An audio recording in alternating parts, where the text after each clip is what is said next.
Est-ce que tu peux parler un petit peu? Ouais, 1, 2, 3, 1, 2, 3, la la li, la la la, 1, 2, 3, voilà, oui, comme ça va? Voilà, là, comme Ok, ça. d'accord.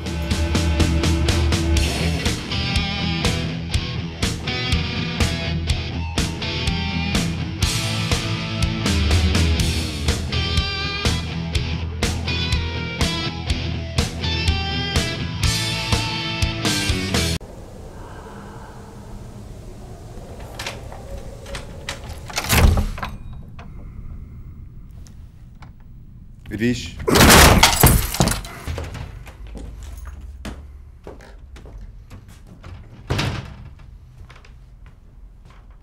Edwige. Il s'est monté beaucoup plus facilement qu'Amer. Donc je te dis, hein, Amer, ça nous a ouvert quand même quelques petites portes, petites, mais bon, c'est quand même des portes. Je pense que la chose qui nous a le plus aidé, en fait, ça a été le truc de Tarantino, d'être dans les top 20, que Amer soit dans les top 20 des films de Tarantino. Ça nous a beaucoup aidé pour financer le deuxième film, en fait. Il était plus ambitieux, donc on a eu plus d'argent, mais pas tout l'argent qu'on voulait avoir. Et ouais, c'est vraiment grâce à Amer qu'on a pu faire ce deuxième film. Ouais. Parce que si ça avait été notre premier film, on n'a pas pu le faire, parce qu'on l'a écrit avant Amer, on n'a pas pu le faire comme premier film, parce qu'il était trop cher. Et, ouais, et Amer nous a permis de faire celui-là dans des conditions acceptables. Quand on est allé en Angleterre pour L'étrange couleur, ils nous ont parlé justement du fait que quand on avait fait Amer, on était un peu seul et que maintenant il y a eu Berberian Sound Studio, il y a les films de Ben Wheatley où il y a ce côté à la fois genre et plus radical ou expérimental, je ne sais pas quel est le bon terme.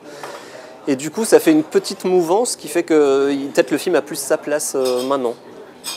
Et après, moi, bon, le film, à la base, c'est quand même un film belge. Je trouve que la liberté, elle se trouve peut-être plus du côté belge que du côté français, dans le sens où en Belgique, il n'y a pas ce côté industriel du cinéma. C'est quelque chose de plus petit, de plus artisanal. Et donc, du coup, il y a plus de liberté. Tu es moins confronté à des gens qui vont te dire un film, c'est comme ça, il y a une introduction, un acte, voilà, etc.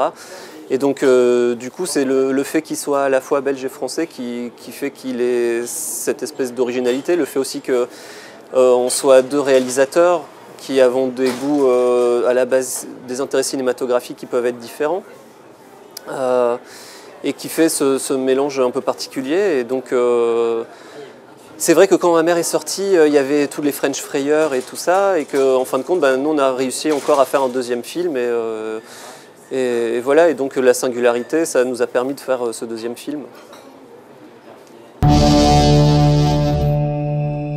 femme connaît les secrets des gens qui habitent ici. Vous êtes en danger.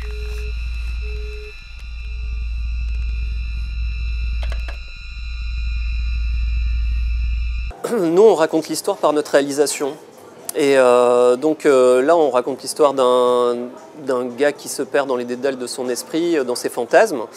Et notre but, c'est de raconter cette histoire par les sensations, que le spectateur vive ça, tu vois, vive la perte du héros.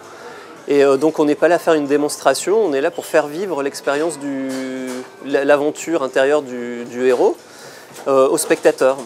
Et donc voilà, et là, tu vois, comme dans L'étrange couleur, il y a cette espèce de déconstruction du hodonite. Des fois, on est confronté à des séquences, des archétypes du hodonite, donc la rencontre avec l'inspecteur, par exemple, des choses comme ça. Et dans le cadre de cette séquence, on essaie de raconter quelque chose par rapport au personnage. Chaque séquence raconte le personnage, tu vois. Et pas tomber dans le côté enquête policière, mais au contraire, essayer de raconter autre chose. Quand on a écrit le scénario en 2002, la première version, il y avait un équilibre qu'on ne trouvait pas entre justement ce côté houdonite, cette structure houdonite qu'on déconstruisait et un côté plus abstrait de l'histoire, de la thématique.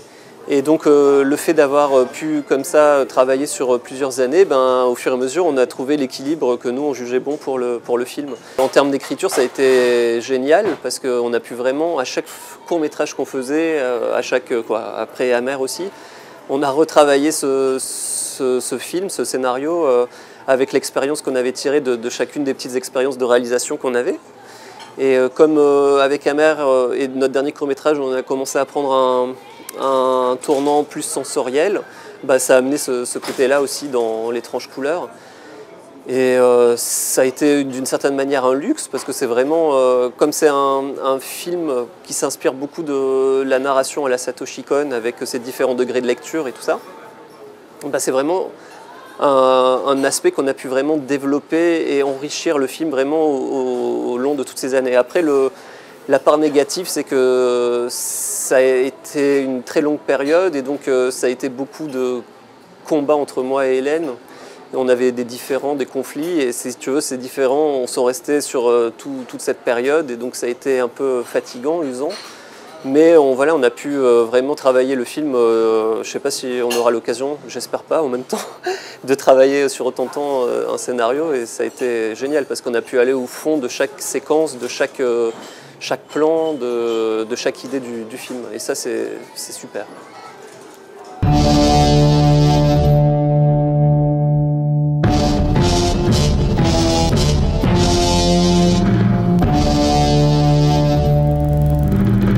Avec Hélène, on aime bien changer de support et on pense même à faire. On a fait des fictions radio, donc tu vois, c'est que sonore. Et on aimerait faire aussi un livre de photos. Et oui, le cinéma, c'est pas une fin en soi, c'est tous ces différents supports pour exploiter le même univers, essayer de le développer d'une autre manière et tout ça, ouais, ça nous intéresse. Après, des fois, je me demande si, tu vois, dans quelques années, le cinéma, ça va pas être le passé, comme, tu vois, avant que tu aies le cinéma, tu avais les lampes, les lanternes magiques, voilà. Et que peut-être avec tout le virtuel, après, les gens n'auront plus besoin de cinéma. Tu sais, peut-être tu vivras des espèces de jeux vidéo sensoriels où tu explores des univers et tu n'as plus besoin de ce côté justement narratif et tu vas dans un univers et tu n'as plus besoin vraiment du cinéma. Peut-être que voilà, ça va disparaître et qu'il y aura un autre support et que voilà, ce sera le passé et que bon, tu vois. Le truc qui nous a un peu chagriné avec Amer, c'est qu'on a fait le film pour la salle, parce qu'on l'imaginait aussi comme une expérience sensorielle, et que pour nous, tout le sens prenait dans le grand écran et le gros son, et qu'en fin de compte, après, on a vu que la plupart des gens l'ont vu en téléchargement illégal. Et donc du coup, ce qui est assez marrant, c'est que ça intéresse certains distributeurs à l'étranger, puisqu'ils se disent, en fait, il y a un public, tu vois. Donc voilà, et le truc c'est que pour moi j'imagine maintenant la salle de cinéma comme un peu comme les gens de la musique où c'est le live, tu vois vraiment le film tel qu'il devrait être montré avec le gros son et tout ça, et c'est comme un live, c'est comme un concert. Et après quand tu le vois voilà, sur l'ordinateur, c'est pas la même chose, t'as pas cet aspect-là. Et voilà, nous après, L'Étrange Couleur, on l'a commencé en 2002, c'est un film qu'on a imaginé en pellicule, alors qu'entre-temps t'as le DCP qui est arrivé, le numérique et tout ça. En plus c'est un cinéma qui... les films qu'on fait, c'est basé sur ces films des années 60-70 où tu as vraiment la pellicule, voilà, c'est des films en pellicule. Et moi, tout cet univers du giallo et tout ça, pour moi, ce n'est que de la pellicule et il est viscéralement lié à la pellicule, quoi, tu vois, ça fait partie de la patine, ça fait partie de ce langage cinématographique. Après, par exemple, pour ABC of Death, on a tourné en 5D et en Phantom, donc en numérique. Parce qu'ils te donnent 5 000 $ et que tu ne peux pas faire toute la chaîne de post-production pellicule avec cet argent-là. Donc selon le budget que tu as, c'est bien d'avoir le numérique, mais tant qu'on arrive à avoir un peu de moyens, on veut, voilà, pour nous le cinéma c'est la pellicule avant tout, et voilà, on veut tourner en pellicule.